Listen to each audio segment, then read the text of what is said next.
Hi guys, Hayce family here.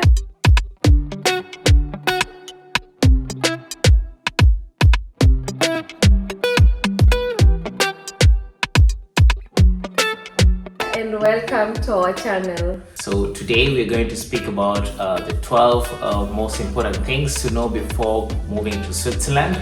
So in our previous video we talked about the 10 reasons why we moved to Switzerland. So this one is to show you of the 12 most important things to know or to consider before moving to Switzerland.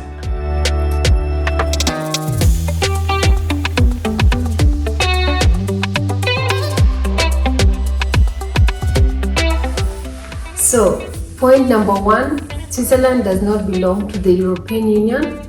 It has its own currency, which is Swiss franc and not the euro.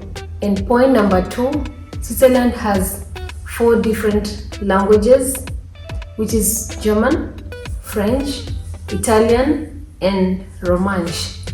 Yes, depending on which area you are, different languages are spoken. Like for example, if you are in Geneva, it's pure French. In Lucerne, pure French.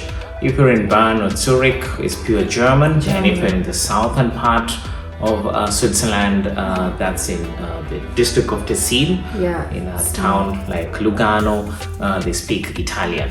So depending on where you want to apply for a job, make sure you know which language is spoken in that area. Exactly. So if you are a person who's purely speaking German or purely speaking English, make sure that you know which language is spoken, so that you don't end up as a pure German speaking, you end up applying for a job in Lucerne or in Geneva. Yeah, in Switzerland they do speak English as well.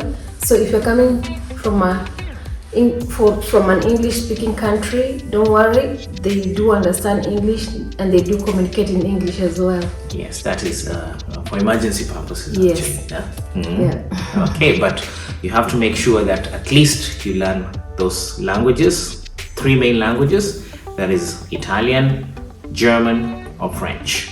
Point number 3, Switzerland has 26 different districts, and each district has its own laws and taxation policies. And point number 4, the resident permit. So the resident permit that you get, actually Switzerland has different resident permits for foreigners who come to work in Switzerland. So there are different resident permits which are actually very connected to the job contract that you get. Exactly. So we have in Switzerland there's the L permit, B permit, and the C permit. Yeah. So if you get a contract that only lasts for 1 year, you get the L permit. Yeah. If you're an AEU member and you get a contract that lasts for more than 2 or 3 years, you get the B permit.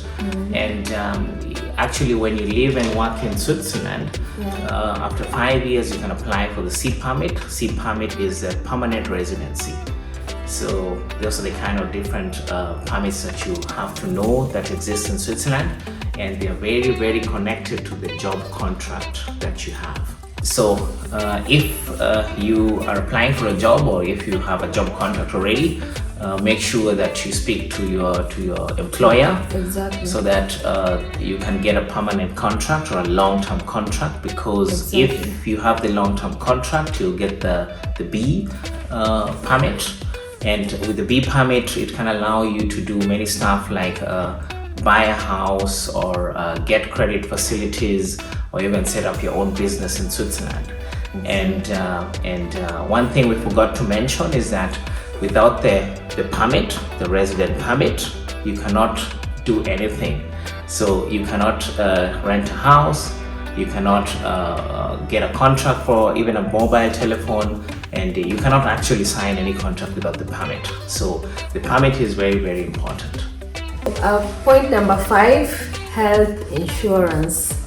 Yes, so in Switzerland, health insurance is mandatory for every citizen.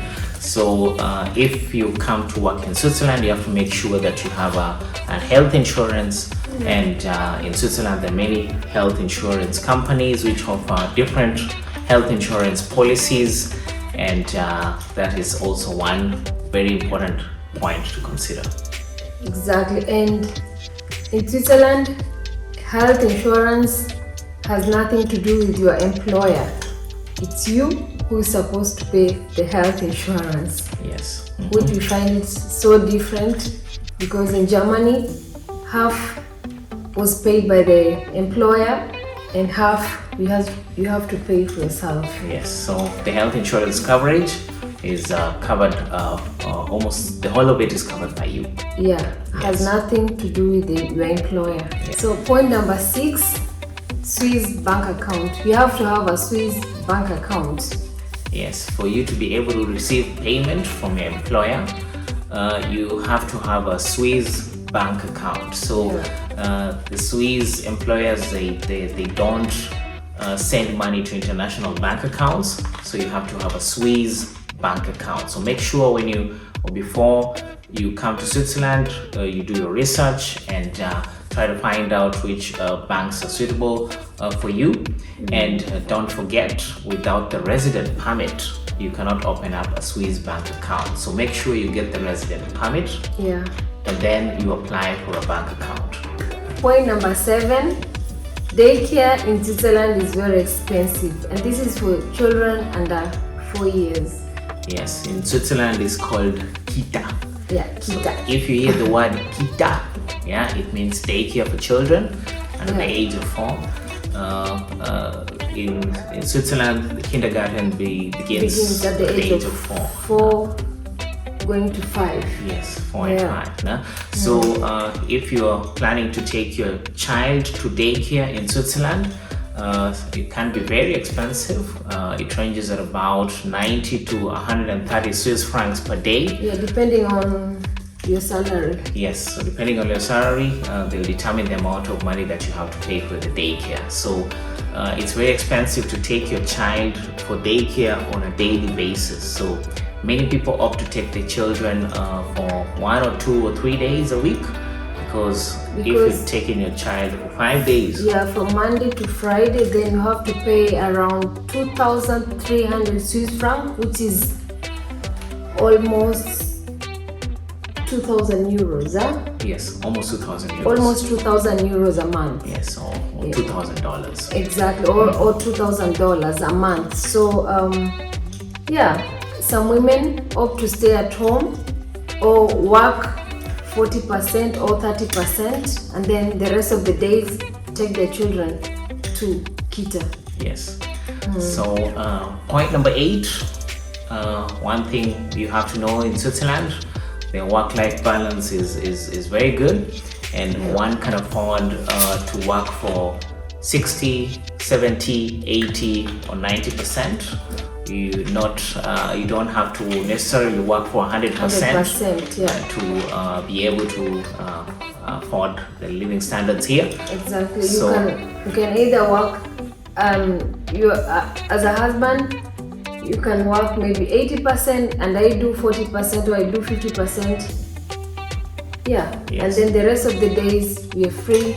Yes. You can do what you want. Yes, so you can find many families that the husband is working 80% and the wife is working also maybe 80%. Or even 60%. So most of the Fridays in Switzerland, it's always like a weekend starts on a Friday in Switzerland. Exactly, because many people do 80%, work 80%. Yes. So you have a free day on a Friday, yes, or sometimes on a Thursday. Yes. So which is good, huh? Yes. So many people work from Monday to Thursday, and when you're working at 100% and you're driving to work on a Friday, you find that the highways are very empty on Friday. The streets are empty on Fridays. Yeah. So the work-life balance is affordable, and it's a good thing in Switzerland. Yeah, it's a very good thing. So point number 9. Switzerland is a mountainous country in Central Europe. It has lots of mountains, and sometimes in winter it can be very, very cold. Yes, it can be very cold and harsh in winter sometimes. Yes, so Switzerland is surrounded by the Alps, and during winter you have to make sure that you have a very warm jacket and warm clothing, because it can be harsh sometimes. Yes. Yes. Point number 10. If you're planning to move to Switzerland, please remember that most of the all of the rental houses in Switzerland have their own kitchen, wash machine, and dryers.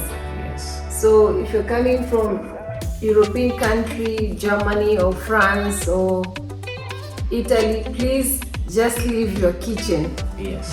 in your country, Yes. your dryer and your washing machine, because all of the houses, they have the kitchen, the washing machine, and the dryers, and this one is included in the rent. Yes, this is a very important information, Yes. specifically for Germans. Yeah. Because in Germany, or even if you're moving from Germany to Switzerland, Yeah. because in Germany, when you're moving from one house to another, most of the people move with their kitchens. Yeah, you have to buy Yeah. your own kitchen. Yeah. Yes, or you have to move with your own kitchen. Yeah, to move with your own kitchen. Yes, sorry. and you also have to move with your own washing Washing machine and your machine. own dryers. Right. So if you're coming from Germany and you're moving to Switzerland, Yeah. don't do the mistake of carrying your own kitchen, because you'll find the house that you're renting already has a kitchen. So please leave your kitchens.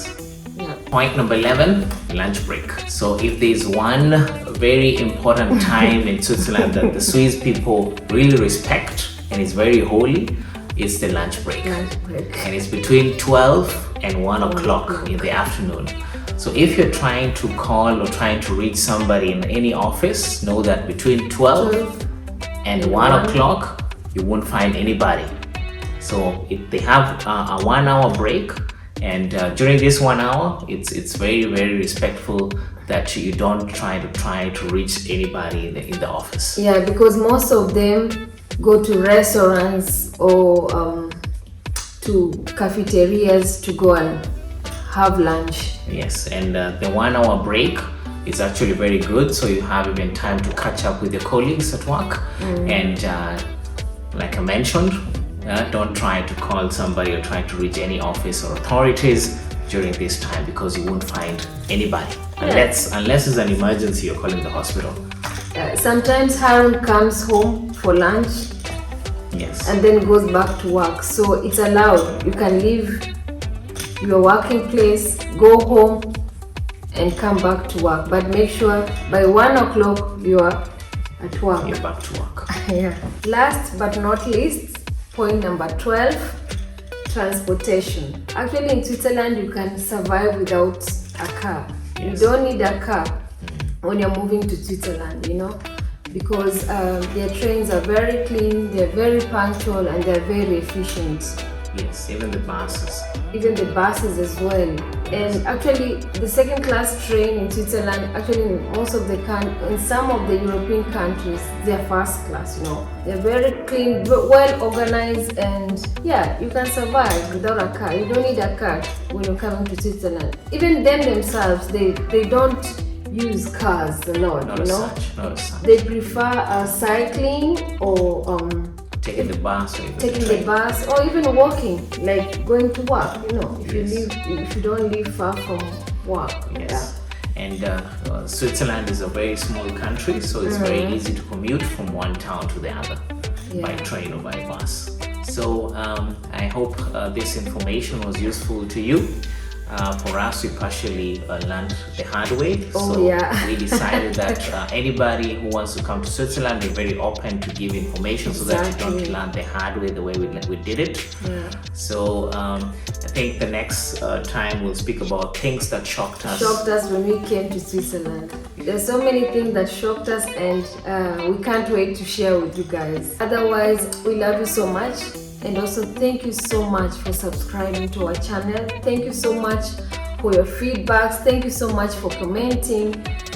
We really appreciate, and we can't wait to share with you our next vlog. And for now, Bye-bye. bye-bye.